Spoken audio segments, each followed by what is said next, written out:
All right, so this is, we said, boy meets girl. It's actually the girl taking the initiative, and this is actually stunning that Naomi has this machination here. She has this scheme, this plan to send Ruth down to the threshing floor, and so what she tells her to do is rather enigmatic. It's kind of hard to understand how this act would be perceived as a proposal to take Ruth in marriage and take her under his wing and provide for her. But obviously Boaz knew that, and what's interesting is Naomi knew that Boaz would understand this gesture. And it's really something we pointed out that's sort of laden in sexual overtones. Although we're completely missing the think that Ruth is going down to the threshing floor to go to bed with Boaz. That's not the case at all. I'm going to make that clear here in a moment. But when she told her, if you look at the text here in verse 4, when he lies down, observe the place where he lies and go, look at these words, uncover his feet. Uncover his feet. It's the word that could be, it's my understanding this could mean his legs, and it's unclear. It's actually ambiguous as to how much of his body that she's to uncover, but she's to partially uncover him is the idea, and to lie down. So these three terms are very suggestive, yet the stories being, and what Naomi told her to do is carefully related. So it's not salacious. I still say this is like the Hallmark romance movie of the Bible, except you would not have a scene like this in a Hallmark movie, and I cannot think of anything that would even be parallel to it. One of the things I appreciate, for example, about the Hallmark Christmas movies is they never show them in bed together, and they never show them fornicating. They never spend the night together and then decide later if they're going to get together, anything like that. So I appreciate that. Well, Ruth, this story is not salacious, but there's tension here and there's drama in the way that it's related, because this language, let me show you what I mean. This language is these terms here, so you won't have that on those of you who had the document, I'll have to resave it like this. But go and uncover him. Uncover his garment. When you uncover the garment of another, that's language. To uncover one's garment or to uncover one's nakedness is language in the Pentateuch, in Deuteronomy and Leviticus, in those passages there, that has to do with sex. So it's interesting that she's not told to go and proposition him, but this is the kind of language that's drawn in here. And go lie down with him, to lie with someone, and he lay with her. That's the terminology, that's a euphemism in Scripture for sexual intimacy. So here's how I guess it will be a good way to word it. This whole threshing floor scene we're about to read, it's very skillfully and carefully related. So as we pointed out, this is a masterpiece of storytelling, the whole book of Ruth, and this scene is especially powerful, and it really is setting the stage for this grand climax to come in chapter 4. It's shrouded in ambiguity in the sense that the writer isn't coming out and telling you how anybody feels about any of this. And it's just telling you, remember we pointed out in the introduction, the story is related through the dialogue of the characters. We'd like to know how nervous Naomi must have been, because if you're a woman and you go down to where all the men are working at night and you basically slip into the bed or next to the bed, and she stops short of that. See, she doesn't actually get in bed and under the cover with him. And when it says pull back the corner of his garment, your outer garment was something that you would use as a blanket. And so she doesn't sort of join him in bed, as we might think of it, but stops just short of that. So Naomi, essentially, if you did that sort of thing, what Naomi's telling her to do could be highly scandalous. For a woman to show up at the threshing floor like that, what would you think? It's a prostitute. It's a woman coming to the floor to sleep with this man that she's not married to. And she's a foreigner, she's a widow in this town. Now, as we said, Boaz understands, does not take any kind of impropriety, but if he didn't understand what her motives were, that kind of action, he might shoo her away, like, woman, what kind of man do you think I am? Get away from the threshing floor. That's the sort of thing. So there's a lot of tension here. But despite all of that, we cannot read this to be that she's going down to the threshing floor to proposition a man and get in his bed and essentially saying, sleep with me and I'll become your wife. No, because even though we have that sexual tension here, Boaz and Ruth are both depicted in chapter 2, verse 1, chapter 3, verse 11. That word worthy, or it's the same word used in Proverbs 31:10, a virtuous woman who can find an excellent, morally excellent, or worthy. We said that it has a broad range of meaning, but it's clear that these characters are being depicted as models of propriety and virtue. So this is risky.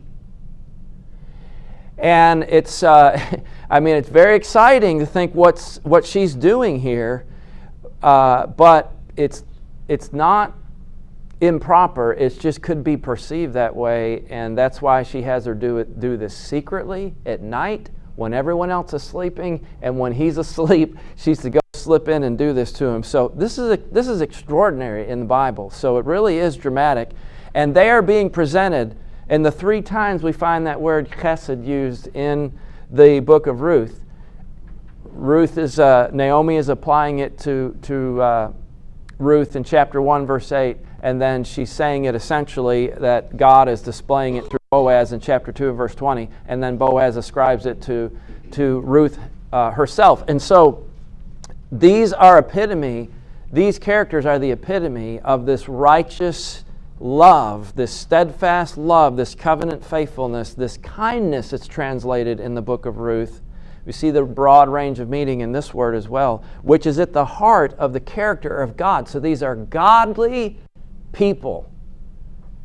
So this action that's the tension there, because it could be perceived that way, and it's very suggestive on one hand, and yet these are righteous characters who are not intending to do anything improper.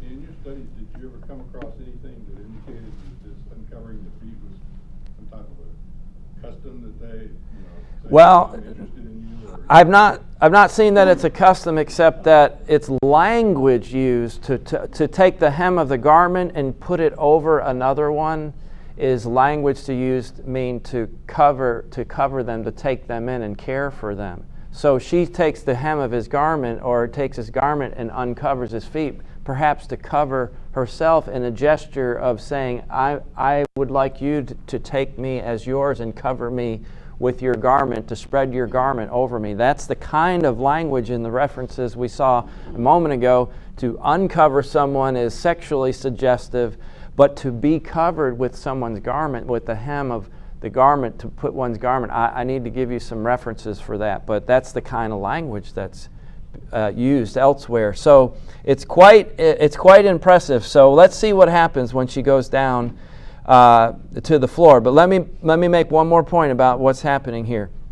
We keep pointing out how these characters manifest the chesed of God, the steadfast love, or the kindness and faithful loves, it's sometimes translated, of the Lord God. And yet we see that can include, and in this case, it might require acting boldly and courageously. It might require taking risk. And you notice with Naomi, it even involves, this is her plan, a considerable creativity about how to approach this situation, right? Not to just sit back idly. Remember, we pointed out that they're putting their trust in God, but they're also taking action to do what they can to bring about a resolution to Ruth's widowhood and her need. And in this case, we're seeing it shows extraordinary commitment because he has already seen that in Ruth, and we pointed that out in chapter 2, how impressed he was with that, and that's why he gave her such special favor. That's why he was so impressed with her. And then we're about to see Boaz manifest it right back to her. But despite all of these characteristics, and as we're seeing them manifested in this plot, Chesed always acts ethically and in a way that's right, in a way that's keeping with the will and the will of God, right? So, ma'am? It says just lie here until the morning. So just lie here till the morning, right? And then he wants her to leave before anyone knows, because this wasn't something that looked proper, right? Yeah. Well, so he's careful for her reputation. So This is oh my goodness, I don't agree with you at all, but that's okay. That's wonderful. I want to learn. which thing don't you agree with? Doing wrong going to that man in the middle of the night, even though her mother-in-law told her to do that. Just as in Song of Solomon, all this sexual language between the supposedly wife, somebody's opinion of who that is, did all this stuff before chapter 3 where they got married. Yeah. I mean, we have women that do these things. These Right. things are wrong. Yeah, you don't disagree with me at all, because I didn't say what she was doing was wrong. I'm not saying that at all. And I think it was. You think it was? Yes, sir. Oh. I think a woman should put her place in lying on a man's legs, and they're not married. She had a motive. All right. See, I'd never heard that view expressed except by really, kind of leftist, sort of liberal.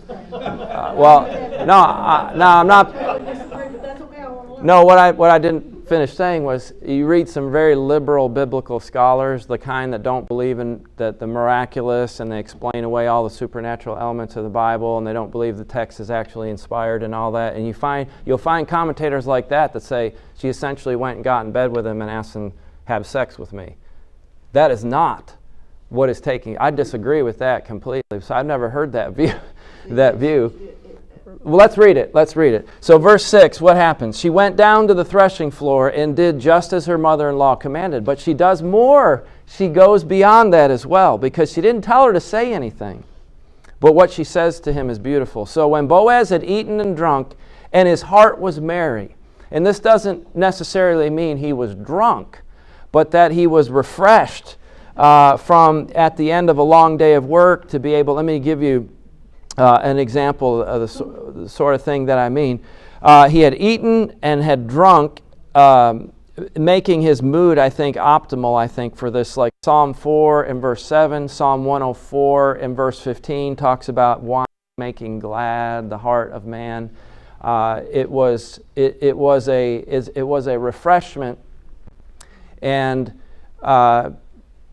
taken in moderation. I don't think he's sloppy drunk like in the case of Noah, where you have obviously it was drunk and passed out and that sort of thing. But it doesn't imply that when it says they would drink and be merry.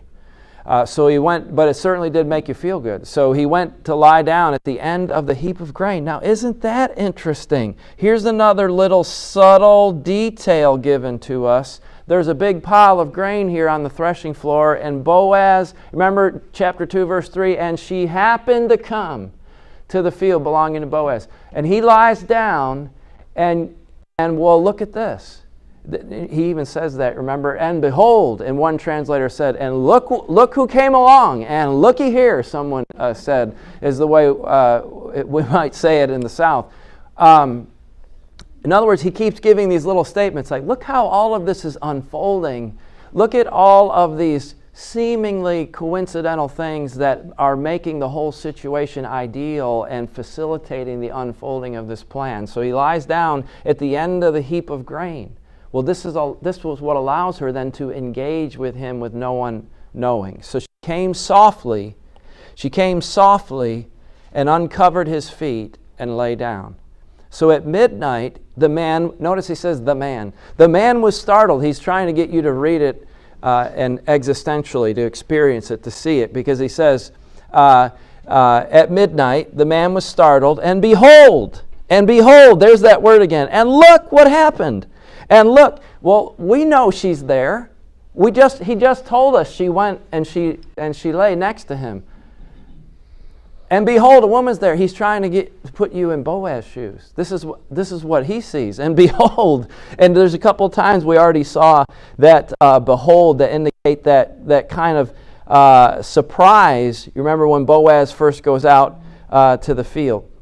And you're going to see it when he goes into the gate, and it just that something similar. And along comes the nearer Redeemer, just happens to come through the gate when Boaz wants to secure the rights to marry Ruth. So it's very interesting to see these literary elements of the story here. So behold, this woman lay at his feet.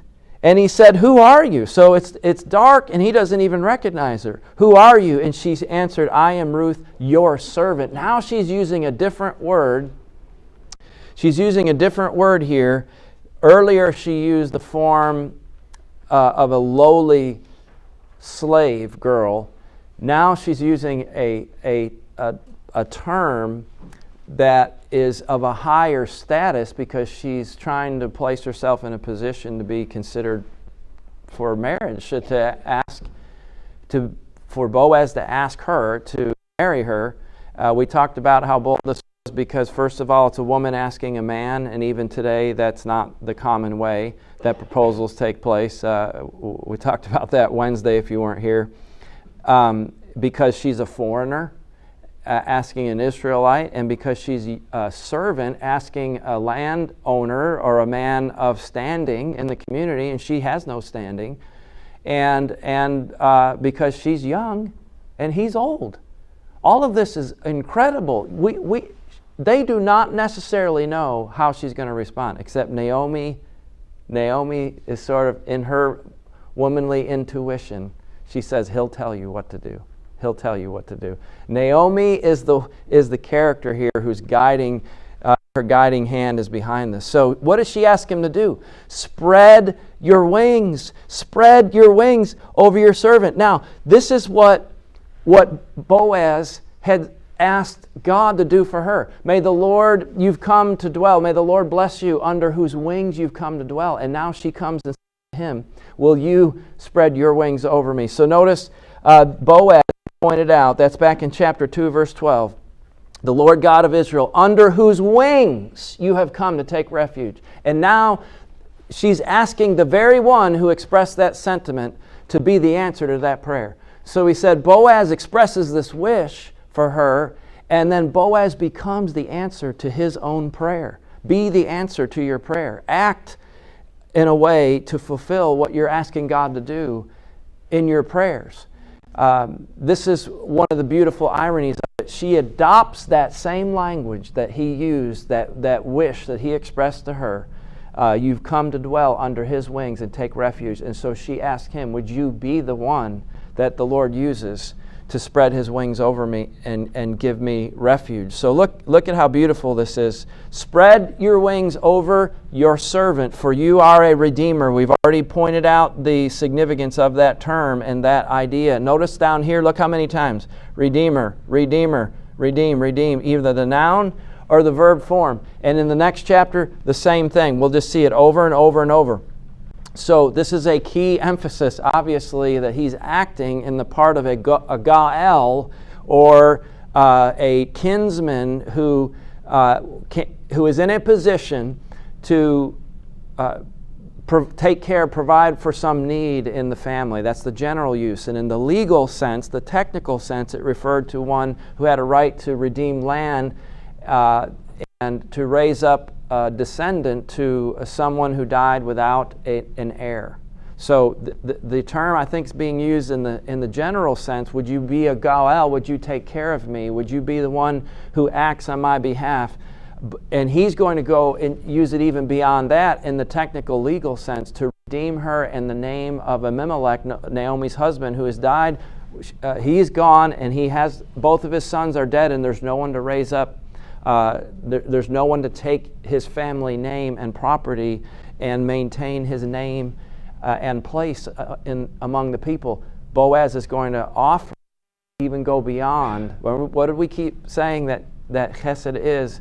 It's this love that is willing and is extravagant in its generosity, and that goes even beyond what someone is asking, or even beyond what someone deserves. So let's see how Boaz responds. So he said, "May you be blessed by the Lord, my daughter, for you have made this last kindness." That's what I call my girls all the time, daughter, and I use the T. We always say it with the D sound, daughter, like we say letter. Unless you're British, you don't say letter. And usually we say daughter, but whenever I refer to my girls, I'll say daughter. Daughter, you have made this last kindness, that's chesed, greater than the first, in that you've not gone after young men. That's how we know he's older, right? Right, Rose? You've not gone after young men, whether poor or rich. So here, she may have been nervous, not knowing how he would respond. Now, Naomi seems confident, but Ruth may not know. And yet, here he is. Each one, I think, is surprised by the other one. Boaz, I think this implies he adores her already, and he'd love to marry her, but he couldn't imagine she'd be willing. And here she adores him. He's lavished this kindness on her, and she is smitten with him, and doesn't know how he would respond to a proposition. So they love each other. But Boaz is surprised to discover that you would be willing. And so he's saying this is a demonstration of chesed on your part. Now what's hard here is, how is it greater than the first? What's the first chesed he observed in her and that he acknowledged in her back in chapter 2, in Act 2, when he encounters her in the field, and he's so gracious to her. Why?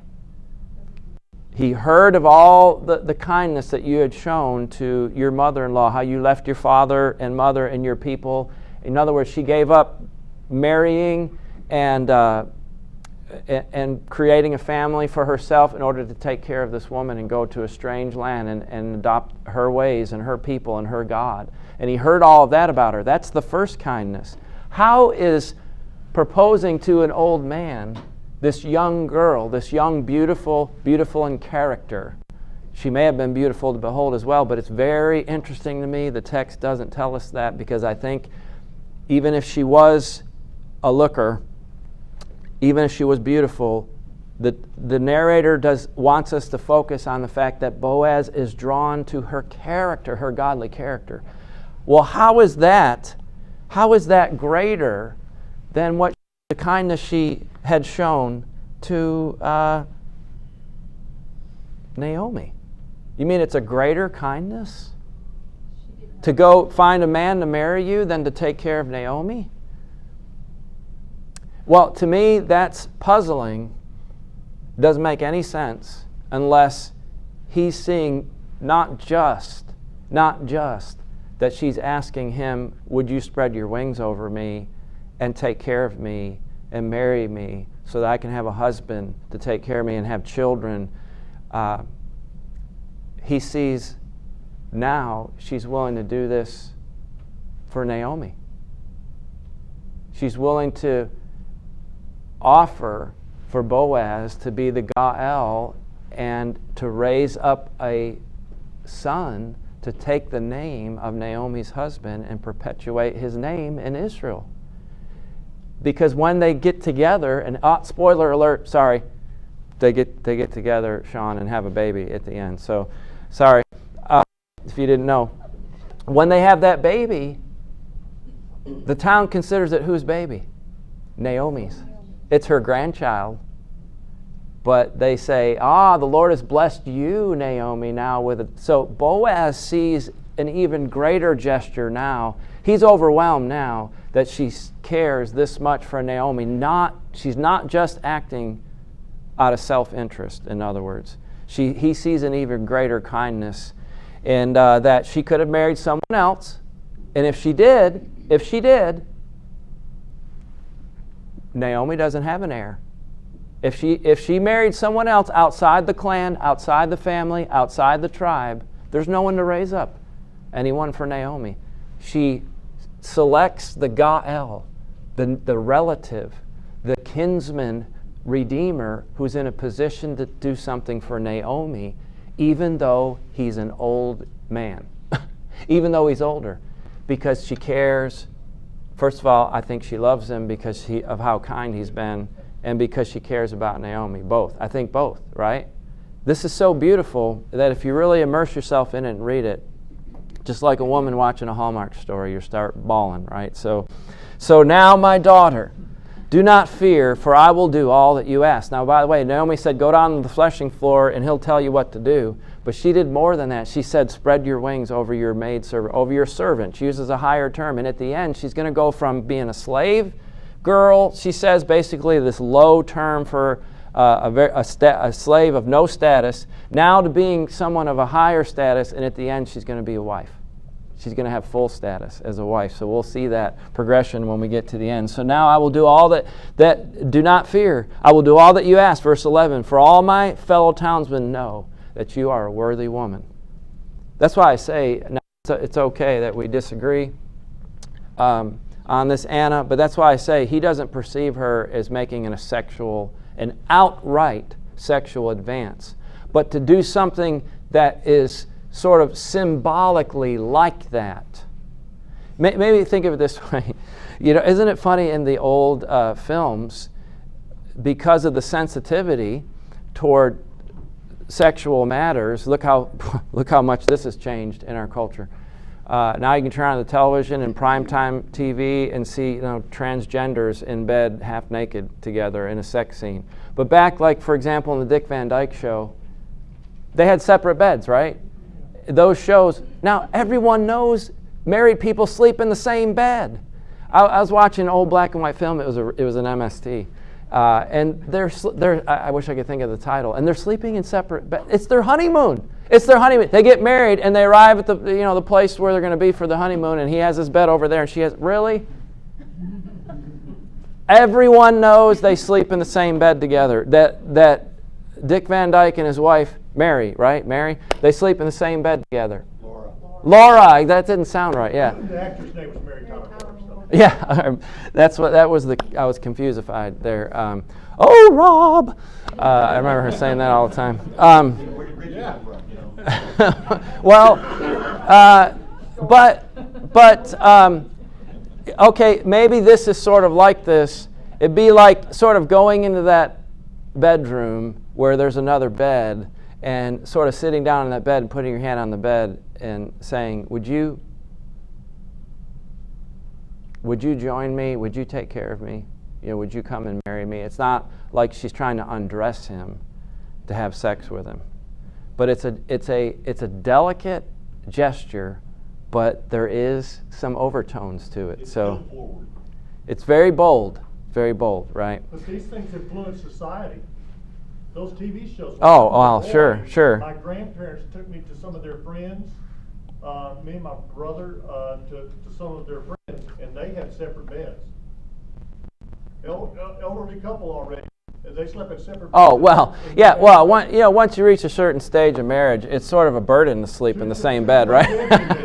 It's like the snoring. I didn't think anything of it, but later on I started thinking, I mean, okay, look, we're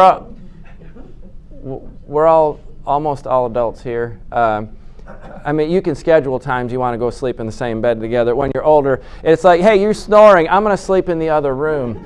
A lot of times you're on the couch, wife's in the other room or whatever because you snore, or you're thrashing, or you're tossing and turning. So I guess, and you get older, I think maybe sometimes people do. I know of married couples sleep in different rooms, because not just separate beds, because one of them snores like a lumberjack, and the poor man can't get any sleep. Aha. So, good night. I'm out. Oh, that was the first bell. All right, so look at verse 12. Someone had a comment? Wait, before you go there, my Bible says, all my townsmen know that you are a woman of noble character and a worthy woman. That's I like that. Here are ways that this word That's good. I like when you point out when you have a different, I try to check different translations whenever there are key words. And what we pointed out in chapter 2 when this was used about Boaz is it can mean morally excellent, noble in the sense of a person of high character, well respected. It's translated a mighty man of valor when it's used of Jephthah back in Judges 11. So the context sort of shows us the shade of meaning. And so this is what it means. Yeah, noble. She's a woman of high character. And he doesn't say, look, I'll do all that you ask because your eyes are just so beautiful. I've never seen a woman with as beautiful as you are. He says, no, because you are a respectable, godly woman, and I cannot believe the kindness now you're showing is even greater. He was overwhelmed with how gracious she was to Naomi to begin with, and he's even more overwhelmed. And he takes this to mean to act on Naomi's behalf because that's what he does. Now, as soon as we see this beautiful, remember we said there's a pattern in the story? There's a conflict and a resolution. But as soon as there's a resolution, another conflict is introduced. So just in the Hallmark stories, if this were the end of the story, if it was just boy meets girl, they bump into each other at the coffee shop, they're mildly irritated, then they go outside and realize they're taking the same cab or whatever, or they're working on the same project, and then slowly after sort of playfully flirting with each other, they find out that they love each other. And if that were the end of the story, the movie would be half an hour long. It couldn't be 2 hours long, right? That'd be the end of it. There always has to be a tension introduced, a problem introduced, some kind of something that separates them so that you're all poised for them to get together. Now what's going to happen? He saw her hugging his ex at the Christmas party, and he said he had no feelings for her anymore, but he sure looked like he was talking all googly-eyed at her, and so instead of asking him about it, of course, she just runs off and doesn't find out later he was congratulating her on her engagement to some other dude, right? So, but of course they never ask, right? So they always have to rush off, and then the wise woman who plays like the Naomi type character says, look, you know he loves you, you know in your heart, go after her and get him, and then so they do, and like I always say, catches them at the airport, and then they finally go outside and it starts snowing, and you cue the music and roll the credits. All right, so in this story, is she not just asking him to perform his duty? well, I think that's how he perceives it. He's taking it, if that's not her outright proposition, she's not saying anything about Naomi. She's just saying, would you spread your wings over I me? think he's an introvert. There's a reason he's not married already. Okay, we can speculate, I guess, over that. She does say, because you are a Gael. Now, in other words, not just because you're eligible bachelor and I'm a widow and I need a husband and you need a wife, but because you're in a position to do this for Naomi, and that's how he takes it. So Naomi seems to be sending her down there just for Ruth's sake. She said, go to him. It's a little bit hard to tell what they're expecting of him, but clearly he perceives that he is in a position to do more than just marry Ruth. So that's why he tells her here in verse 12, look, and now it's true that I am a redeemer, yet there is a redeemer nearer than I. Now there's a problem. Now there's a problem. But wait, she proposes, he accepts, it's the end of the story, right? No, wait. We don't know if they're going to get together or not. Yet there is a Redeemer nearer than I. Remain tonight, and in the morning, if he will redeem you, good. Now imagine this. In other words, he's doing what is ethical. This also shows great character on his part, because he doesn't say, look, we'll find a way to get around this one way or the other.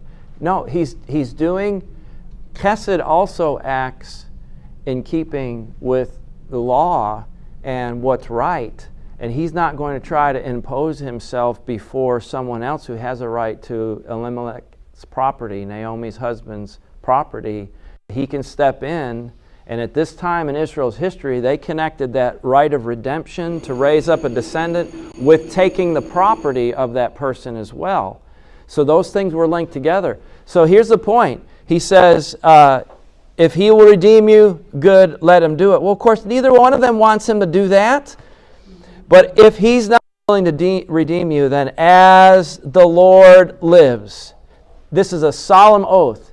He says, I promise you, I swear to God, as the Lord lives, I will redeem you. Lie down till the morning. So he gives her something to take home, perhaps as an excuse, and also to be generous to her. Has her hold out her garment, pours in some grain. She takes that home. She has a reason to be leaving the threshing floor just in case, maybe.